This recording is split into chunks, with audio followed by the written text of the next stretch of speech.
Questa macchina ha una particolarità: al posto che concentrare la sua capacità di calcolo nella soluzione di un solo tipo di algoritmo, è stata sviluppata per avere un decentramento di capacità di calcolo e di risoluzione in tutti i suoi centri intelligenti. Per cui, al posto di avere una ipertrofica parte costosa sia dal punto di vista della realizzazione che del consumo energetico, basata sulle schede grafiche, noi abbiamo cercato di bilanciare la potenza della CPU, quindi del suo processore, articolando anche il recupero dei momenti di pausa nel trasferimento dei blocchi calcolati dell'algoritmo da una parte all'altra del nostro sistema complessivo di macchine. Per dirlo in un modo molto più semplice, abbiamo creato diversi centri di calcolo che possono essere contemporaneamente dedicati a produrre ricompensa dalle criptovalute che vanno a minare, ad estrarre. Contemporaneamente quindi noi possiamo avere un paniere di risultati, Monero, Flux, Zcash, Bitcoin Gold, Ethereum Classic, cioè tante criptovalute che possono essere contemporaneamente estratte. Quindi questa è una macchina che va esattamente in direzione opposta rispetto alla specializzazione, alla iperspecializzazione che il mining ci aveva insegnato come unica via di produzione, soprattutto dedicandola a Bitcoin e ad Ethereum. Nel momento in cui Ethereum, che era la più conveniente delle criptovalute, la più diffusa in termini industriali per la produzione di mining, è passata dal proof of work al proof of stake, ne ha accennato Armando nella parte conclusiva del suo intervento, in quel momento si è generato uno tsunami, perché tutta la capacità di calcolo eccessiva è andata a cercare tutta una serie di criptovalute che potessero essere convenienti, ma a quel punto il business era in qualche modo struzzato, perché il costo dell'energia è sostanzialmente il fattore di successo dell'attività estrattiva. Noi già 2 anni fa abbiamo iniziato a ragionare in un termine completamente differente. Cioè abbiamo cercato di estrarre non in modo specialistico esclusivo le criptovalute più convenienti, ma di creare una selezione che all'interno del mercato delle criptovalute condizionasse la macchina ad concentrare la sua potenza di calcolo su quelle criptovalute che in quello specifico momento godevano di un andamento di mercato al rialzo. Quindi sostanzialmente abbiamo creato una macchina che non solo fa da miniera, ma fa anche da piattaforma di trade, cioè inizia a scambiare la sua produzione e immagazzina in diversi wallet elettronici il risultato dell'attività di estrazione. Quei wallet elettronici vengono a quel punto destinati in parte al trade sempre automatico e in parte al proof of stake. Questo ci consente di andare one step beyond, cioè un passo avanti al dibattito proof of work, proof of stake. Noi li facciamo entrambi, in modo tale che da un investimento energetico di base, di partenza, noi si riesca a creare una serie di acceleratori dati dai coefficienti di produzione valore diverso da uno. Quindi non lavoriamo solo sul proof of work, facciamo proof of stake e facciamo anche tutta una serie di attività di scambio, di trade, che ci consentono di mantenere attiva la creazione di valore anche dopo l'attività specifica di mining, di miniera. Questa logica ci ha portato evidentemente a creare una macchina che come prima economia energetica abbassasse i consumi. Per cui questa è l'unica macchina che lavora direttamente in corrente continua a bassissimo voltaggio. Quindi, quando è diciamo, collocata all'interno della sua sede naturale di lavoro, ha una serie di batterie di tamponamento che sono sostanzialmente sia accumulatore che condensatore di un sistema che non ha bisogno di arrivare a un voltaggio 240, 220, 240 tradizionale in corrente alternata e poi essere trasformato con un costo energetico di circa il 20-30%. Noi prendiamo questo 20-30% e lo dedichiamo direttamente attraverso il sistema di alimentazione a un incremento delle prestazioni. Ma questo non basta. Non basta perché l'obiezione, forse frutto di un condizionamento capitalistico dell'attività di mining e del crypto mining, ha attaccato violentemente tutto il movimento dei minatori a livello industriale, dicendo che sostanzialmente la criptovaluta è un'attività industriale altamente impattante, altamente inquinante, perché consuma molta energia. Che consuma energia è evidente, però è chiaro che esiste una sensibilità e una visione di insieme che deve giustificare questo tipo di prateria cibernetica che si apre di fronte a noi e che ci introduce al terzo millennio. Noi non possiamo, e in questo sono fermamente convinto con tutti gli uomini dietro a te, introdurre una innovazione tecnologica impattante con la nostra vita di tutti i giorni, senza contestualizzare questa realizzazione. Cosa significa? Significa che se io faccio una macchina per fare la nuova criptovaluta e la consegno al mercato, posso forse, anzi, con una certa probabilità, avere un successo economico, ma non cambio nulla dell'ordine che trovo. Per cui il nostro grande investimento e soprattutto il periodo di dilatazione tra la concezione, il test e l'arrivo sul mercato di questa macchina è dovuto allo sviluppo di sistemi di alimentazione che rendono questa macchina, che vediamo, questo prototipo, soltanto un pezzo di una macchina più grande, che ha un suo blocco energetico, quindi produce energia rinnovabile con tecnologie e alimentazioni assolutamente rivoluzionarie, e che a monte di questa power unit ha una macchina che produce l'acqua di elevata qualità direttamente dall'umidità dell'aria. Per cui questo sistema apparentemente complesso sarà una macchina grande e ingombrante come un frigo, come un condizionatore, che farà acqua, energia, criptovaluta. Questa criptovaluta, ne abbiamo visto il numero, ci sono migliaia di criptovalute. Tanto per cominciare bisogna fare un po' di distinzione tra i token, che sono gettoni, fiche, concettualmente molto simili alle fiche che danno ai casinò e non alla criptovaluta. La criptovaluta si differenzia da questi ultimi, che sono la stragrande maggioranza, perché ha una blockchain e ha una tecnologia cibernetica, quindi elettronica, di trasferimento. Cosa significa? Significa che io posso collegare dei portafogli elettronici, metterli in rete e far scambiare controvalore direttamente senza bisogno di sistemi gerarchici, quindi peer-to-peer, da utente a utente.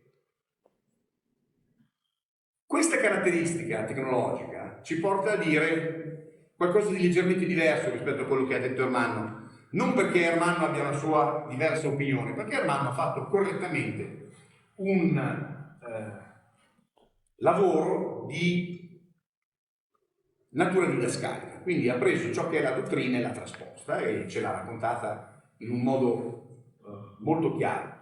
Tra l'altro l'intervento di Ermanno si basa su una filosofia fondante, la dinamica dialettica al nostro interno, che mi consentirà Ermanno, si recita più o meno così. Siccome Alberto quando parli la gente non capisce, faccio io da traduttore prima, e questa cosa penso che possa aver aiutato, perché effettivamente i termini poi sono quelli, il menù che andiamo a consumare con il menù concettuale. Allora dicevo, il problema della trasferibilità è tout court il problema del valore della moneta. Quindi la nostra criptovaluta vale nella misura in cui una volta prodotta può essere trasferita, e questa trasferibilità nel momento in cui diventa bancabile, poi vedremo cosa significa questo termine, deve essere spendibile. Allora io ho provato un'emozione che spero di potervi trasmettere e condividere almeno a parole, veramente profonda. Quando mi sono presentato al banco del macellaio, ho preso 2 hamburger e li ho pagati con una carta di credito caricata con un conto a criptovaluta. Quindi il sistema che la banca Lettone, che ci ha appoggiato in un primo periodo della nostra esperienza, ci ha consentito di realizzare, ha fatto l'operazione di cui Ermanno ha parlato, cioè ha trasposto, ha immediatamente cambiato la mia criptovaluta in una valuta fiat, cioè in una valuta a corso legale. Per cui il macellaio mi ha dato i 2 hamburger e mi ha lasciato uscire perché il sistema Mastercard ha convertito il nostro valore in un controvalore contante. Per questo motivo all'intervento iniziale e nel filmato diciamo denaro popolare spendibile, solido come una banconota, perché qualsiasi cosa non sia spendibile è semplicemente una fiche del casino. Chi non ha visto il gioco non interessa.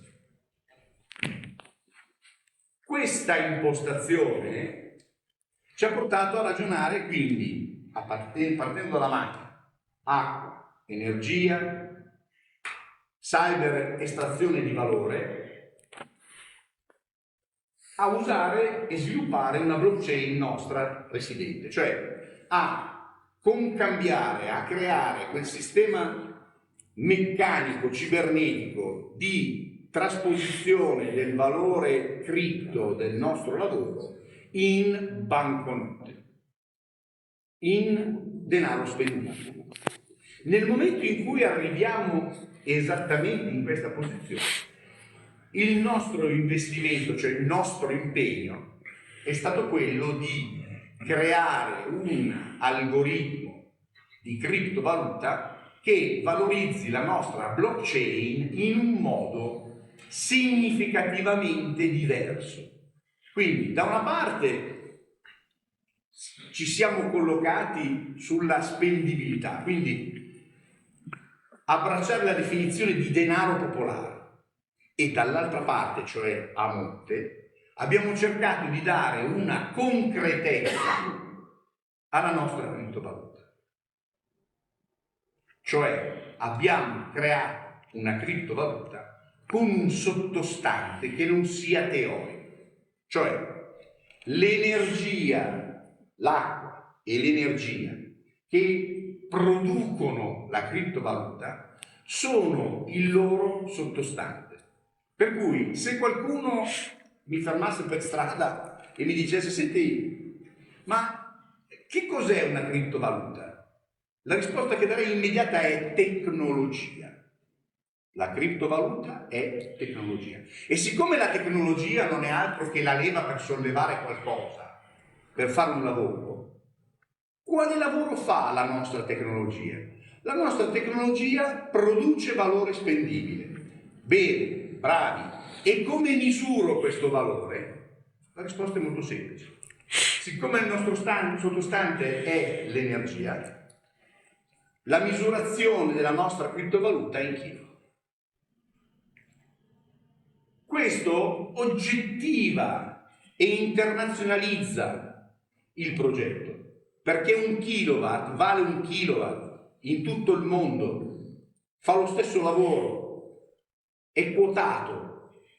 Non abbiamo la possibilità di barare dicendo che abbiamo 1000 chili d'oro in una banca non si sa dove, no? Che sostengono il valore della nostra criptovaluta. Per fare un'unità di criptovaluta Equaltech ci vuole un chilo. E sulla base di questa equivalenza creiamo un valore. Questa cosa, detta con questo tono da matto, è probabilmente il segno di una sfida che ci reclama. Cioè noi non siamo probabilmente stati bravi nell'immaginare il futuro, siamo stati forse bravini nell'ascoltarlo e immaginarci un sistema per cavalcare sulla prateria che non abbiamo creato noi, ma che abbiamo trovato. E questo spazio di libertà va conquistato. Ora, questo è probabilmente uno di quei casi in cui il medium è anche il messaggio. Cioè, qui devono parlare i fatti. E allora, adesso ci prendiamo il grandissimo rischio di mettere in moto la macchina e vedere se funziona. Vediamo se riusciamo a mandare in schermo l'esito del lavoro. Allora, il dito che avete visto nel video era il mio, questo qua. Vediamo se fa lo stesso lavoro. Vedete, ci sono dei numeri che scorrono sulla madre, sulla scheda madre, sono le operazioni e le validazioni che la macchina sta dando ai centri di calcolo. Adesso è arrivata all'esito e quindi sta attivando i suoi centri di calcolo per connettersi con i vari pool, cioè quei luoghi a cui viene richiesto di inviare del lavoro di estrazione cybermineraria e li vediamo qui. Vediamo, questa è la schermata del numero 1 centro di calcolo, vedete quella piccola parentesi quadra rossa su X-ring new, significa che noi stiamo minando, cioè stiamo già estraendo valore col nostro processore e stiamo producendo monero. Possiamo chiedere ancora supporto alla stella della fatina e andiamo a vedere cosa succede sul secondo centro di calcolo, quindi su una prima scheda grafica. Allora, qui vediamo Gminer, noi stiamo minando in Sol, quindi stiamo estraendo dei Bitcoin Gold che hanno un algoritmo particolarmente complesso e che quindi richiede un grosso impegno per poter risolvere il problema matematico che ci viene inviato. Vedete, new job, questo è un blocco a cui noi partecipiamo per una piccola porzione, mandiamo la risoluzione e chi ci ha dato il lavoro, il padrone della miniera, ci consegna una frazione di un premio, il reward, cioè noi non siamo pagati quando lavoriamo per altri algoritmi, non per il nostro, non siamo pagati per la quantità di calcolo che impieghiamo o che inviamo, ma siamo ricompensati solo quando entro un tempo specifico risolviamo un algoritmo e quindi partecipiamo alla scrittura globale della fotografia di tutte le transazioni storiche e in essere di quella criptovaluta. Abbiamo anche una terza criptovaluta in estrazione. Adesso si è adeguato perché non avevo gli occhiali. Quindi vediamo se riusciamo ad andare sul 3. Ecco, occhio. Stiamo lavorando in flux, quindi abbiamo scelto delle criptovalute che non sono tra le prime 20. Questo proprio perché ci siamo dati la possibilità della massima flessibilità. In questo momento la scelta è andata su queste criptovalute in modo automatico, cioè la macchina sta valutando quali sono le curve delle quotazioni in piattaforma delle varie criptovalute minabili, quindi che noi siamo in grado di estrarre, alle quali possiamo partecipare alla soluzione degli algoritmi, e a seconda dei punti di flesso e quindi dell'inclinazione e della direzione della curva di valutazione, la macchina sceglie quelle che sono più convenienti.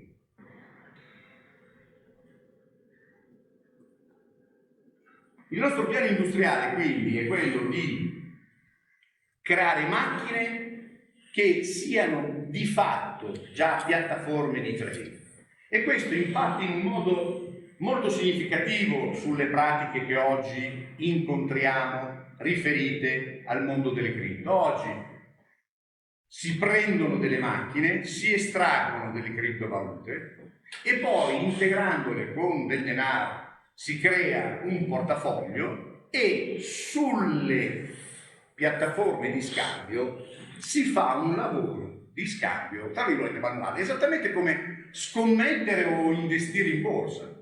Questo sistema, invece, pur consentendo un'attività individuale di questa natura, ci sono dei menu, si possono scegliere gli assetti, le scelte, oppure addirittura andare in modo arbitrario. Cara macchina, non mi interessa nulla, a me piacciono i bitcoin, quindi fammi bitcoin. Estrai, risolvi e estrai valore del bitcoin.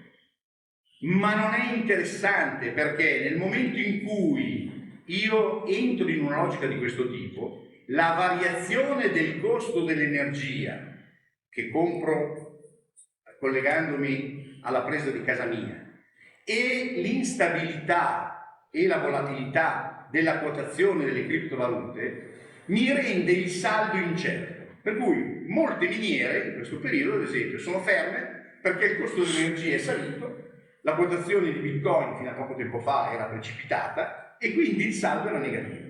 Cosa fa l'attività industriale? Chiude. Noi abbiamo creato un sistema, una macchina che impedisce di chiudere, anzi consente, attraverso il passaggio e il riempiego flessibile del valore prodotto, di andare ad un guadagno che è un guadagno automatico. Il guadagno automatico, cioè questo sistema di selezione sensibile alle variazioni di quotazione e che si può modulare rispetto alla quantità di energia che noi assorbiamo, questo sistema è un sistema pensato per un impiego popolare.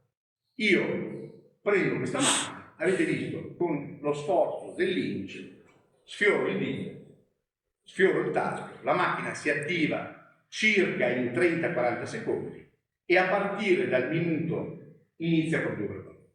E lo produce al meglio delle sue potenzialità in un modo automatico. Quindi io sostanzialmente potrei dimenticarmi questa macchina e guardare sul mio telefono smartphone il valore prodotto a fine giornata consultando il saldo dei miei portafogli elettronici. Questi portafogli elettronici vengono resi residenti su una carta di credito, o meglio su una carta di spesa, e questa carta di spesa mi porta a fare gli acquisti che mi posso permettere rispetto al saldo che ho. Questo è il sistema, e questo sistema ci consente di pensare ad un piano industriale che non venda, per quanto concerne il Quantè. Noi abbiamo una serie di partner con i quali condividiamo un'idea di business molto più larga e molto più pervasiva, globale, ma l'idea che ci ha portato a questa realizzazione è quella di creare prima di tutto una rivoluzione nel sistema industriale del mining, quindi aggredire l'idea che questo sistema non sia da sviluppare perché non ecologico. Quindi noi aggrediamo l'energia fossile e produciamo energia da un sistema che si basa totalmente sull'energia rinnovabile, con bassissima emissione, per non dire infinita. Questo cambia, perché nel momento in cui io posso dimostrare di piazzare su un'isola remota, senza acqua ed energia elettrica, la più grande, diciamo, miniera autoalimentata, che produce valore e che grazie alla rete distribuisce ai suoi nodi sparsi in tutto il mondo la possibilità di spendere il proprio denaro a tutti gli utenti, io credo che si compie una piccola rivoluzione, perché chiudendo gli occhi e immaginando qual è il nostro quotidiano, capiamo da soli quali sono i passaggi ridondanti e forse inutili perché costosi, che oggi invece siamo obbligati a percorrere per fare un pagamento. Pensate soltanto alle code, agli sportelli, ai costi delle tenute dei conti, alla difficoltà e ai tempi morti nei trasferimenti di denaro. Allora, questo è un'occasione. Questa è un'occasione e quindi la prima assemblea a cui ci siamo voluti rivolgere siete proprio voi che in un modo o nell'altro fate parte della famiglia Equaltech. Molti di voi sono persone con cui abbiamo trattenuto rapporti di affari o rapporti tecnici o anche rapporti di amicizia più o meno imprenditoriale, e quindi abbiamo voluto partire da lì, a una sorta di ecologia delle relazioni, che possa essere il fattore vincente di una nuova ecologia che, come è stato detto molto bene in apertura, basi sull'acqua, che è vita, sull'energia, che è ciò che ci rende cuori pulsanti, e sul denaro, che è libertà materiale, basi i valori della nostra offerta industriale. Io credo di avervi detto le cose fondamentali, per cui abbiamo previsto adesso una sorta di question time che potremmo sintetizzare in tutto ciò che ci volevate chiedere e non avete mai osato fare. Ecco, allora oggi possiamo rispondere tranquillamente a qualsiasi domanda. Se mi vuole raggiungere il mano che...